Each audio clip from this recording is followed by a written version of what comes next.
Մենք կարող ենք խաղաղության պայմանագիրը ստորագրել մինչև Հայաստանում հաջորդ ընտրությունները, այսինքն մինչև այս տարվա հունիսը։ Այս մասին Միլլի Մեջլիսի նիստում հայտարարել է ադրբեջանցի падգամավոր Կուդրատ Հասանգուլիևը։ Ադրբեջանցի падգամավորը կրկին շեշտել է, որ դրան հասնելու համար Հայաստանը պետք է պարտավորվի իր նոր սահմանադրությամբ Ադրբեջանի նկատմամբ տարածքային պահանջներ չներկայացնել։ Խաղաղության պայմանագիրը նախաստորագրվել է անցյալ օգոստոսին։ Այն պետք է քննարկվի խորհրդարանում։ Ես առաջարկում եմ այս հարցը ներառել գարնանային նստաշրջանի աշխատանքային ծրագրում, ասել է նա։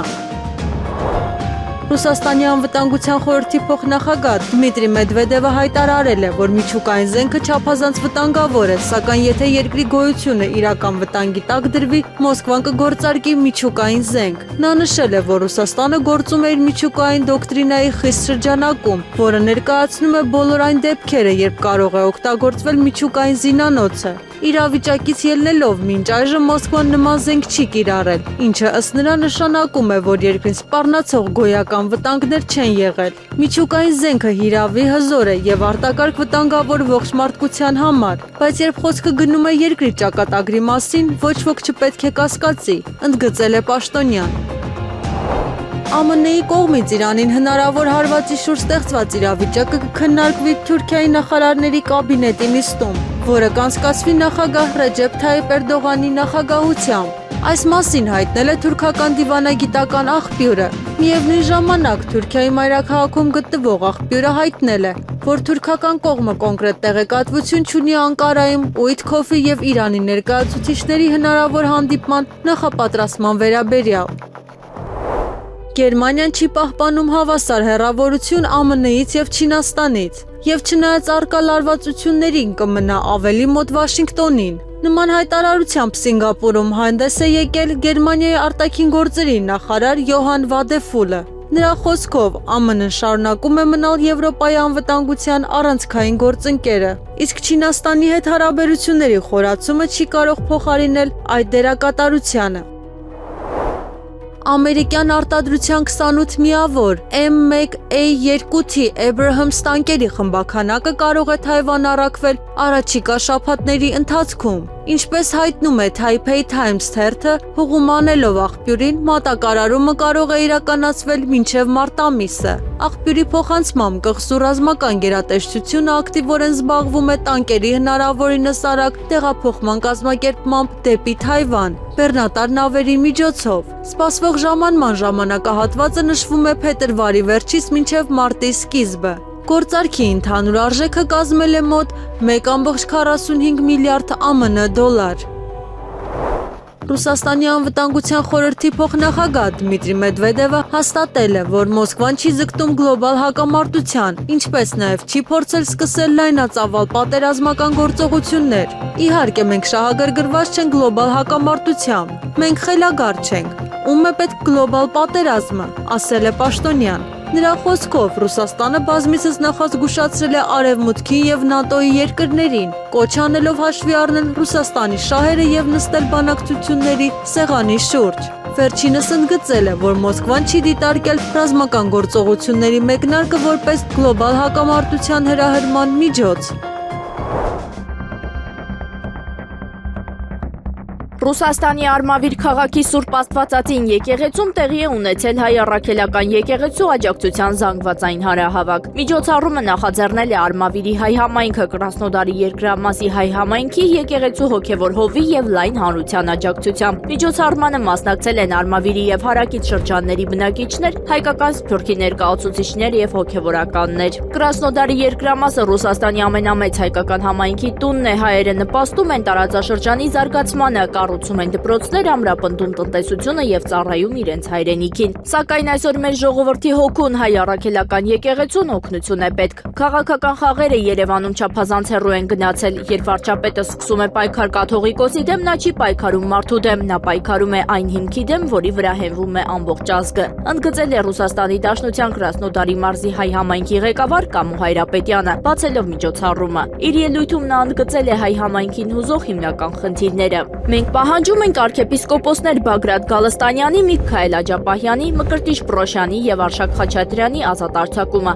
արդարադատություն Սամվել Կարապետյանի համար, որը տուժել է եկեղեցուն իր հավատարմության համար։ Դադարեցնել հայ առաքելական եկեղեցու վրա ճնշումները, եզրափակել է Հայրապետյանը կոչ անելով Հայաստանի իշխանություններին ուշքի գալ։ Միջոցառումն արժանացել է հայ առաքելական Սուրբ եկեղեցու հարավային Ռուսաստանի թեմի առաջնորդ Մովսես Մովսեսյանի օրհնությանը։ Կրասնոդարի երկրամասի օրենսդիր ժողովի անդամ Արմենակ Տոզելյանն էլ տեսաուղերձով է դիմել ներկաներին։ Միայն մեր համայնքներում խաղաղություն պահպանելով կարող ենք կառուցել իսկապես բարի եւ վստահելի հարաբերություններ ժողովուրդների միջև։ Նրանք, ովքեր փորձում են խաղալ մարդկանց հավատքի հետ, ոչնչացնելով դարավոր հոգևոր հիմքերը, խորապես մտահոգիչ են։ Այսօր մենք միավորվում ենք ցույց տալու համար, որ հավատացյալների ուժը միասնության մեջ է, նշել է Արմենակ Տոզելյանը։ Ամփոփելով միջոցառումը, Արմավիրի թեմի ներկայացուցիչ Տեր Մակարը շնորհակալություն է հայտնել Կամո Հայրապետյանին միջոցառումը կազմակերպելու համար։ Ակցիան ավարտվել է միաձայն որոշմամբ պահպանել պատմական արժեքները, դարավոր ավանդույթները եւ ժողովուրդների միջև հոգեվոր բարեկամությունը։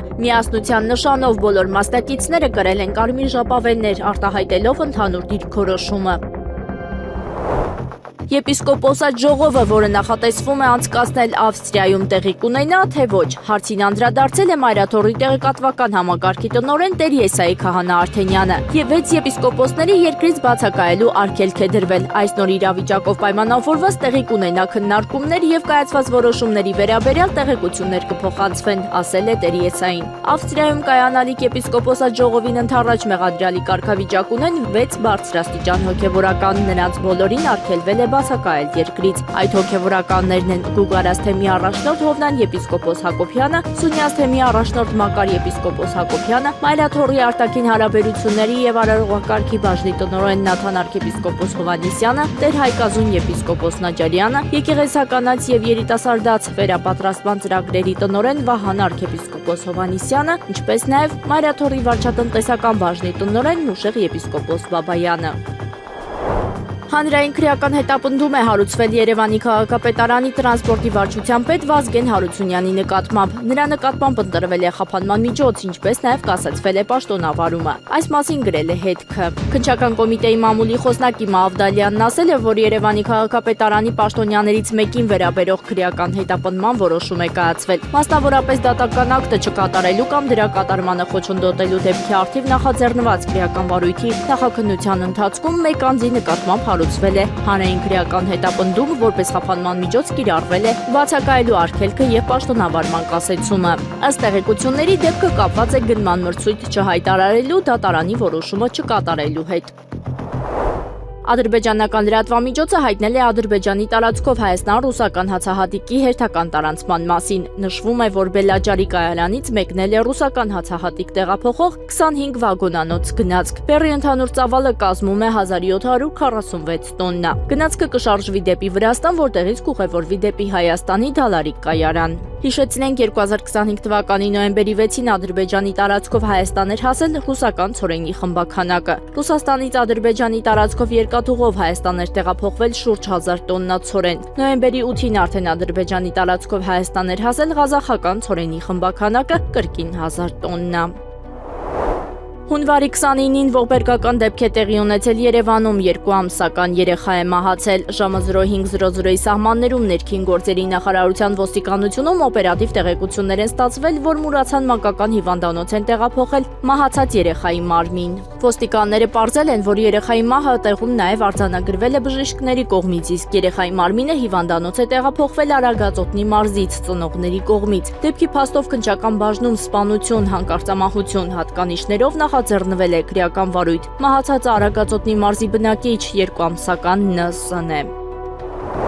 Ուկրաինայի առաջնորդ Վոլոդիմիր Զելենսկին հայտարարել է, որ դեռ չի որոշել, արդյոք նախագահական ընտրությունների դեպքում կառաջադրվի երկրորդ ժամկետով։ Ես մտածում եմ այդ մասին, երբեմն մտածում եմ այո, ասել է Զելենսկին։ Սակայն նա ընդգծել է, որ որոշումը կախված կլինի Ռուսաստանի հետ հակամարտության արդյունքից։ Պատասխանելով ռազմական գործողությունների ավարտից հետո իր ցանկությունների մասին հարցին, նա նշել է, որ պարզապես ուզում է փոքր-ինչ ավելի շատ ժամանակ անցկացնել իր երեխաների հետ։ Զելենսկին ընդգծել է, որ այս պահին կարևոր չէ, թե որտեղ։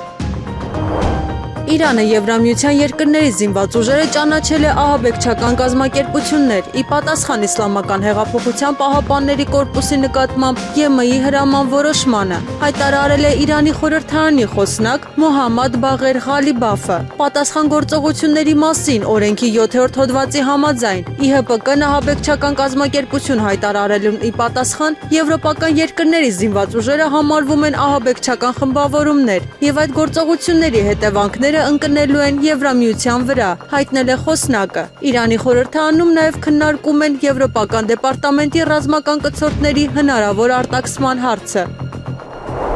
Ես չեմ անհանգստանում պատերազմի համար, քանի որ մենք լիովին պատրաստ ենք դրան, հայտնել է Իրանի արտգործնախարար Աբբաս Արաղչին։ Եթե բանակցությունները ձախողվեն, մենք պատրաստ ենք պատերազմի եւ հակամարտությունը հավանաբար կանցնի Իրանի սահմաններից այն կողմ։ Պատերազմը աղետ կլինի բոլորի համար եւ տարածաշրջանում գտնվող ամերիկյան բազաները կդառնան թիրախ, ասել է նախարարը։ Կարծում եմ Թրամփը բավականաչափ իմաստուն է ճիշտ որոշում կայացնելու համար։ Մեր վստահությունը Վաշինգտոնի նկատմամբ որպես բանակցային գործընկեր կորել է, նշել է Արաղչին։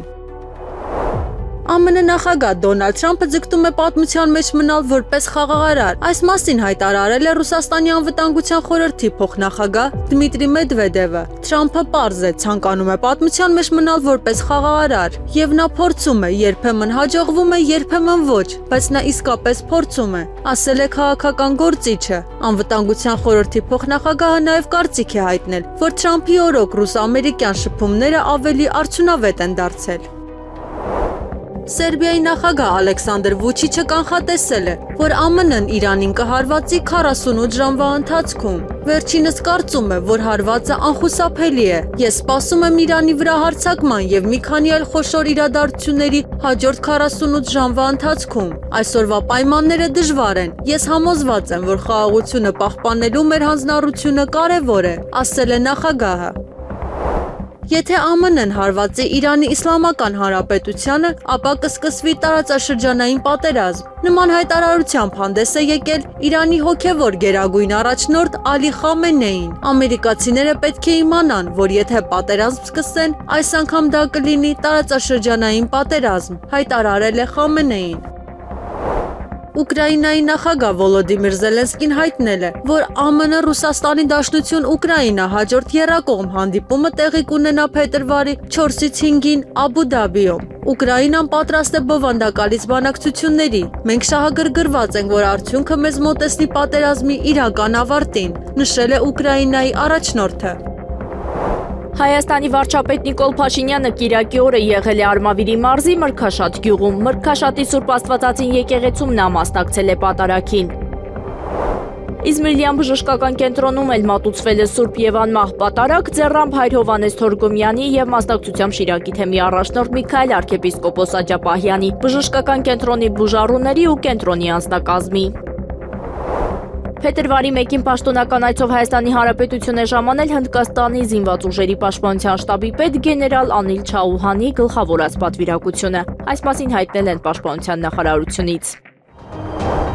ՄԱԿ-ում Հայաստանի Հանրապետության մշտական ներկայացուցիչ տեղակալ Ժիրայր Անանյանը ելույթ է ունեցել իրավիճակը Միջին Արևելքում խորագրով ՄԱԿ անվտանգության խորհրդի բաց քննարկմանը ներկայացնելով Հայաստանի մոտեցումները տարածաշրջանում զարգացումների վերաբերյալ։ Այս մասին հայտնել են ՄԱԿ-ում Հայաստանի Հանրապետության մշտական ներկայացուցչությունից։ Ժիրայր Անանյանը նկատել է, որ Հայաստանի Հանրապետության կառավարությունն աշխատանքներ է տանում առողջապահության համաշխարհային կազմակերպության հետ Գազայից տասնյակ երեխաների բուժումը Հայաստանի բուժհաստատություններում կազմակերպելու նպատակով։ Նա նաև ընդգծել է, որ Հայաստանը ողջունում է Գազայի վերաբերյալ 2025 թվականի նոյեմբերի 17-ին ընդունված ՄԱԿ ԱԽ 2803 բանաձևը եւ որպես հիմնադիր անդամ ստորագրել է Խաղաղության խորհրդի կանոնադրությունը, վերահաստատելով հետհակամարտային կայունացման, վերակառուցման եւ խաղաղության ամրապնման վերաբերյալ Հայաստանի սկզբունքային հանձնառությունը, շեշտելով Խաղաղության խորհրդի շրջանակներում ակտիվորեն ներգրավելու Հայաստանի Հանրապետության պատրաստակամությունը։ Իրանի նախագահ Մասուդ Փեզեշքյանը հայտարարել է, որ ԱՄՆ-ի, Իսրայելի եւ եվրոպական երկրների առաջնորդները շահարկել են Իրանի տնտեսական խնդիրները, խրախուսելով անկարգություններ ու մարդկանց փողոց դուրս բերելով հասարակության մեջ բաժանում եւ լարվածություն սերմանել։ Նրա խոսքով դեկտեմբերի վերջին սկսած ցույցերը պայմանավորված էին բարձր գնաճով եւ կյանքի արժեքի աճով, սակայն արտաքին ուժերը փորձել են օգտագործել իրավիճակը։ Ամերիկացի գործարար Իլոն Մասկը հայտարարել է, որ աշխարհում ուժերի հավասարակշռությունը փոխվում է։ Այսպես է նա մեկնաբանել X սոցիալական ցանցում օգտատիրոջ հրապարակումը, որտեղ ներկայացված է իրական համաշխարհային ԱՀԱ-ի աճին առավելապես նպաստող 12 երկրների ցուցակը։ Այդ տասնյակում են Չինաստանը, Հնդկաստանը, ԱՄՆ-ն, Ինդոնեզիան, Թուրքիան, Նիգերիան, Բրազիլիան, Վիետնամը, Սաուդյան Արաբիան եւ Գերմանիան։ Ուժերի հավասարակշռությունը փոխվում է, հայտնել է Մասկը։ Կուբան չի հրաժարվի իր ինքնիշխանությունից, չնայած ԱՄՆ վերջին միջոցառումներին, որոնք ուղղված են նրան տնտեսապես խեղդելուն, հայտնել է Էկվադորում կղզու դեսպան Բասիլիո Գուտիերեսը։ Կուբացիներին դժվար ժամանակներ են սպասում, բայց մենք չենք հրաժարվի մեր ինքնիշխանությունից եւ պետական կառավարման այն համակարգից, որը ազատորեն է կընտրել դեռ շատ տարի առաջ, նշել է դեսպանը։ Ֆրանսիայի նախագահ Էմանուել Մակրոնը, եթե իսկապես ցանկանում է կապ հաստատել Ռուսաստանի նախագահ Վլադիմիր Պուտինի հետ, ապա իր հետաքրքրությունը պետք է փոխանցի մասնագիտական ալիքներով։ Այս մասին հայտարարել է Ռուսաստանի Դաշնության արտաքին գործերի նախարարի տեղակալ Ալեքսանդր Գրուշկոն։ Մենք բնականաբար կկարդանք այս հաղորդագրությունները, որոնք հրապարակային են, սակայն կրկին կրկնում եմ, եթե կա լուրջ հետաքրքրություն, ապա այն պետք է փոխանցվի այլ մասնագիտական ալիքներով, նշել է ԱԳ նախարարի տեղակալը։ Ավելի վաղ Մակրոնը հայտարարել էր, որ Պուտինի հետ խոսակցություն կարող է կայանալ մոտակա շաբաթների ընթացքում։ Ռուսաստանի արտգործնախարար Սերգեյ Լավրովը Մակրոնի հայտարարությունները բնութագրել էր որպես մեգաֆոնային դիվանագիտություն։ Իրանը հայտարարել է Հորմուզի նեղուցում ուղիղ կրակի ծովային զորավարժությունների անցկացման մասին, ԱՄՆ-ի հետ լարվածության աճի ֆոնին, հայտնում է Ալ Ջազիրան։ Զորավարժությունները նախատեսվում են փետրվարի 1-ից 2-ը եւ իրականացվելու են ռազմավարական կարևոր նշանակություն ունեցող ջրերում, որտեղ տեղակայված են նաեւ ԱՄՆ ռազմածովային ուժերը։ ԱՄՆ կենտրոնական հրամանատարությունը հայտարարել է, որ Վաշինգտոնը չի հանդուրժի ոչ անվտանգ գործողություններ Իրանի կողմից, հատկապես ԱՄՆ նավերի եւ անձնակազմի նկատմամբ։ Ամերիկյան կողմը ընդգծել է, որ ցանկացած վտանգավոր մոտեցում, անհստակ կամ զինված մանևր կարող է հանգեցնել լուրջ հետևանքների։ Ռուսաստանի եւ Կուբայի համագործակցությունը ուղղված չէ երրորդ երկրների դեմ, եւ Մոսկվան կշարունակի այն զարգացնել։ Երկու երկրների ժողովուրդների բարօրության, ինչպես նաեւ միջազգային անվտանգության եւ կայունության ամրապնդման համար։ Նման հայտարարությամբ հանդես է եկել Ռուսաստանի արտաքին գործերի նախարարության պաշտոնական ներկայացուցիչ Մարիա Զախարովան։ Ռուսաստանն ու Կուբան ունեն յուրահատուկ պատմական կապեր։ Մեր բազմակողմ համագործակցության ավանդույթները խորը արմատներ ունեն եւ լայն հասարակական քաղաքական աջակցություն են վայելում երկու երկրներում։ Միևնույն ժամանակ, ինչպես մենք բազմիցս ընդգծել ենք, այս համագործակցությունը ուղղված չէ երրորդ կողմերի դեմ եւ չի կարող դիտարկվել ինչ-որ մեկի շահերին վնաս հասցնելու ձևով։ Մենք պատրաստ ենք այն շարունակաբար զարգացնել մեր պետությունների ժողովուրդների բարօրության, ինչպես նաեւ միջազգային անվտանգության եւ կայունության ամրապնդման համար, նշել է Զախարովան։ Պլեխանովի անվան Ռուսաստանի տնտեսագիտական համալսարանի Երևանյան մասնաճյուղում տեղի ունեցավ «Շունչդ տուր, հոգիդ տուր, բայց հայրենիքդ մի տուր» թշնամուն խորագրով հերթական հայրենասիրական միջոցառումը։ Միջոցառման ընթացքում ներկայացվեցին 90-ականների ապրիլյան քարոզիայի եւ 44-օրյա պատերազմի ընթացքում իրենց կյանքը զոհաբերած քաչմարտիկների սխրանքները։ Մասնաճյուղի քոլեջի ուսանողները հայոց լեզվի դասախոս Արև Խաչատրյանի ղեկավարությամբ հանդես եկան տպավորիչ հեղինակային ելույթներով, որոնք հագեցած էին հայրենասիրությամբ եւ անկոտրում ոգով։ Հայրենասիրական տպավորիչ ելույթով հանդես եկավ նաեւ Պլեխանովի անվան համալսարանի առաջին կուրսի ուսանող Արնո Վարդանյանը։ Շատակել էր մեծարել բոլոր պատերազմներում նահատակված մեր տղաներին։ Նրանց սխրագործությունները, որոնց մենք դասեր ենք քաղում, երկոտ է փնվում։ Մեր այսօրվա միջոցառումը հենց այդ ամենի վառ ապացույցն է։ Մեր նպատակն է լինել անսասան, անկոտրում,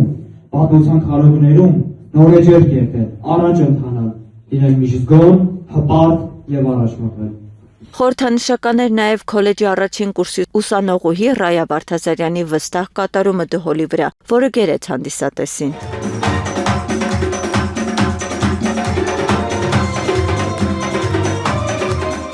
Մասնաճյուղի տնօրեն Թամարա Վարդանյանն էլ իր հերթին ընդգծեց նման նախաձեռնությունների կարևորությունը մեր երիտասարդության հայրենասիրական ոգու պահպանման գործում։ Տնօրենի խոսքով մենք այնքան ուժեղ պատմական հիշողության կրող ենք, որ այն անհնար է ջնջել։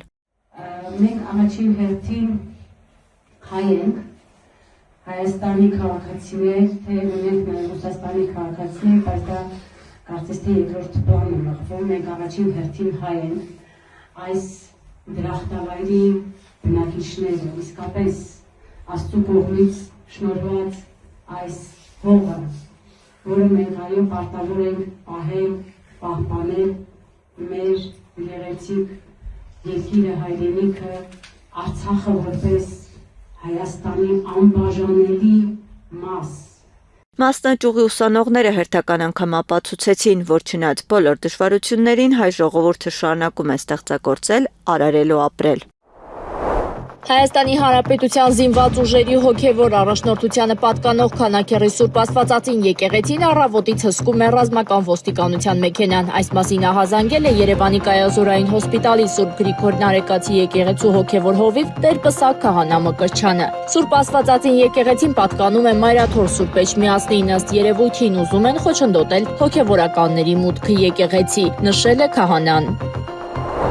Այսօր առավոտից քննչական կոմիտե են կանչվել Գերագույն հոգևոր խորհրդի անդամները, որոնց որոշմամբ կարգալույծ էր հռչակվել Արման Սարոյանը։ Եվրամեդիա 24-ի տեղեկություններով քննչական կոմիտեն նրանց ուղարկել է ծանուցագրեր ներկայանալու 15:00-ին մեղադրյալի կարգավիճակով։ Քննչական կոմիտեից այն հարցին, թե ինչ հիմքով են կանչվել հարցաքննության, պատասխանել են, որ հարցաքննությունների վերաբերյալ տեղեկություն չեն տրամադրում։ Ներկայում Արման Սարոյանը չի պատրաստվում լքել Մասյացոտնի թեմի առաջնորդարանը, իսկ առաջնորդարանի շենքը հսկվում է ոստիկանության ուժերի կողմից։ Փաստորեն քննչական կոմիտեի օրակարգում է հայտնվել վեհափառ հայրապետի եւ ԳՀԽ անդամների Հայաստանից ելքը սահմանափակելու հարցը։ Քննչական կոմիտեի նախաձեռնած քրեական վարույթը կարգալույծ նախկին եպիսկոպոս Արման Սարոյանի նկատմամբ հնարավոր է նպատակ ունենա տապալել սպասվող եպիսկոպոսատ ժողովը։ Փաստաբան Արա Զոհրաբյանն էլ ահազանգել է, որ եպիսկոպոսները մեղադրվում են դատական ակտի կատարմանը խոչընդոտելու արարքի կատարման մեջ, նա մասնավորապես նշել է։ Ակնհայտ է, որ սա հերթական միջավտությունն է եկեղեցու ներքին գործերին, որի հիմնական նպատակն է խոչընդոտել եպիսկոպոսատ ժողովի անցկացումը։ Ցավում եմ, որ քննչական կոմիտեի ղեկավարը շեղվել է իր առաքելությունից եւ այդ համակարգում գտնվող բազմաթիվ բարեխիղճ քննիչների վատ վիճակի մեջ է դրել, ասել է Զոհրաբյանը։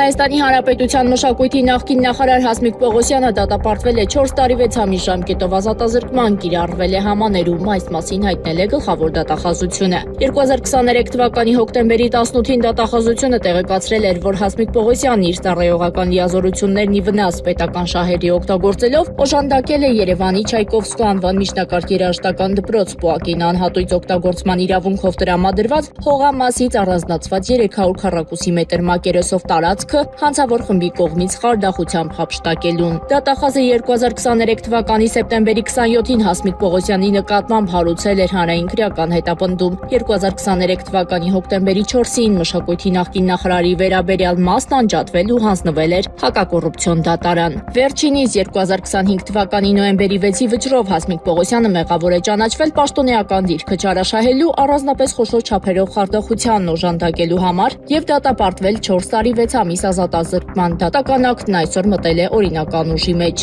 Հակակոռուպցիոն քրեական դատարանի վերոնշյալ վճռով մեղադրյալ Հասմիկ Պողոսյանն ազատվել է պատժից, կիրառվել է 2018 թվականի նոյեմբերի 6-ին ուժի մեջ մտած Էրեբունի Երևանի հիմնադրման 2800-ամյակի եւ Հայաստանի առաջին հանրապետության անկախության հռչակման 100-ամյակի կապակցությամբ քրեական գործերով համաներում հայտարարելու մասին Հայաստանի Հանրապետության օրենքի 2-րդ հոդվածի առաջին մասի 2-րդ կետը։ Արմավիրի մարզի ընդհանուր իրավասության դատարանը Գարեգին II-ի եղբոր Գևորգ Ներսիսյանի կալանքի ժամկետը երկարացրել է եւս 2 ամսով։ Գևորգ Ներսիսյանն ու նրա որդին Համբարձում Ներսիսյանը մեղադրվում են խուլիգանության եւ Էջմիածնում նախընտրական քարոզչությունը խոչընդոտելու մեջ։ Հայաստանի Հանրապետության արտաքին գործերի նախարար Արարատ Միրզոյանն անդրադառնալով Ռոբերտ Քոչարյանի վերջին ասուլիսիում արված հայտարարություններին ասել է. «Երկրորդ նախագահ աշխատած Ռոբերտ Քոչարյանը խոսում է եկեղեցուց, խոսում է բարոյականությունից, լրիվ փրկյազ մեզի չար է»։ Փորձելով անդրադառնալ ԵԽԽՎ-ում իմ ելույթին սույն անձ ուղղակի ստել է, բայց դե ի դեպքում դա թերևս նորմալ է։ Ռոբերտ Քոչարյանը հունվարի 29-ի իր ասուլիսում անդրադարձել էր նախարար Արարատ Միրզոյանին եւ նշել. «Արտաքին գործերի նախարարի հայտարարությունն ուղղակի անբարոյականություն էր, մեղադրելը թե եկեղեցին փորձում է իշխանություն վերցնել, ուղղակի աբսուրդ է», նշել էր Քոչարյանը։ Հայաստանի Հանրապետության պաշտպանության նախարար Սուրեն Պապիկյանը հրապարակել է զինված ուժերում հոգևոր առաջնորդությունը լուծարելու մասին որոշումը եւ նշել. «Հարգելի գործընկերներ, տարընթերցումներից զերծ մնալու նպատակով հրապարակում եմ հրամանը, որով կարգավորվում է զինված ուժերում հոգևոր ծառայության կազմակերպումը», ասել է Պապիկյանը։ Աբու Դաբիում ուկրաինական հակամարտության կարգավորման շուրջ բանակցություններից առաջ Ուկրաինայի առաջնորդ Վոլոդիմիր Զելենսկին հայտարարել է, որ Կիևը պատրաստ չէ տարածքային զիջումների Դոնբասի եւ Զապորոժիեի ատոմակայանի հարցում։ Ուկրաինան պատրաստ չէ զիջումների, որոնք կխախտեն իր տարածքային ամբողջականությունը։ Մենք Դոնբասը եւ Զապորոժիեի ատոմակայանը չենք հանձնի ռուսներին առանց պայքարի։ Ամենակիչ խնդրահարույց տարբերակը մնանք այնտեղ, որտեղ գտնվում ենք բանաձևն է։ Նման բարդ հարցերը լուծվում են ղեկավարության մակարդակով, հայտարարել է Զելենսկին։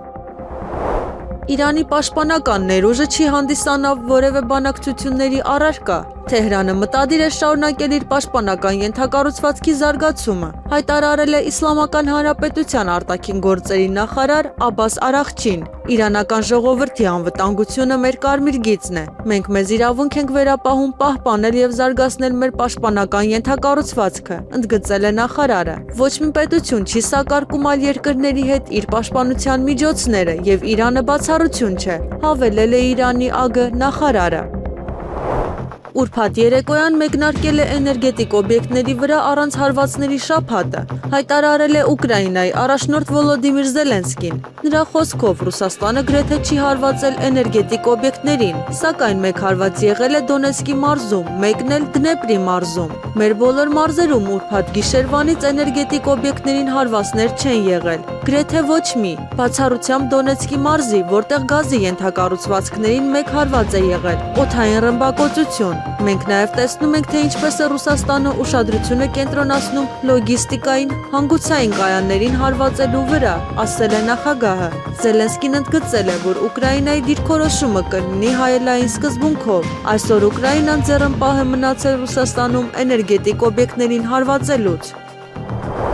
Եղանակը առաջիկա օրերին փետրվարի 2-ից 3-ն առանձին շրջաններում սպասվում է քամուշ գնացում 17-ից 20 մետր վարկյան արագությամբ, լեռնային շրջաններում բուք, ցածր հորիզոնական տեսանելիություն։ Փետրվարի 2-ից 3-ի գիշերը եւ առավոտյան ժամերին Շիրակի դաշտի ցածրադիր հատվածներում, Արագածոտնի եւ Կոտայքի նախալեռներում, Արարատյան դաշտում, այդ թվում նաեւ Երևանում սպասվում է մառախուղ։ Փետրվարի 2-ի գիշերը եւ առավոտյան ժամերին Հանրապետության ավտոճանապարհներին սպասվում է մերկասառույց։ Հանրապետության տարածքում փետրվարի 2-ից 4-ն առանձին շրջաններում սպասվում են տեղումներ, նախալեռնային եւ հովտային շրջաններում ձնախառն անձրևի, լեռնային շրջաններում ձյան տեսքով, լեռնային առանձին շրջաններում բուք, ցածր հորիզոնական տեսանելիություն։ Փետրվարի 5-ից 6-ը սպասվում է առանց տեղումների եղանակ։ Փետրվարի 2-ից 3-ի գիշերը եւ առավոտյան Շիրակի դաշտի ցածրադիր հատվածներում, Արագածոտնի եւ Կոտայքի նախալեռներում, Արարատյան դաշտում սպասվում է մառախուղ։ Օդի ջերմաստիճանը փետրվարի 2-ից 3-ի ցերեկային ժամերին աստիճանաբար կբարձրանա 2-ից 4 աստիճանով, Արարատյան դաշտում եւ նրա նախալեռներում 4-ից 6 աստիճանով։ Երևան քաղաքում փետրվարի 5-ից 6-ը սպասվում է առանց տեղումների եղանակ, փետրվարի 2-ից 4-ը սպասվում են տեղումներ ձյան եւ ձնախառն անձրևի տեսքով, փետրվարի 2-ից 3-ի գիշերը եւ առավոտյան սպասվում է մառախուղ։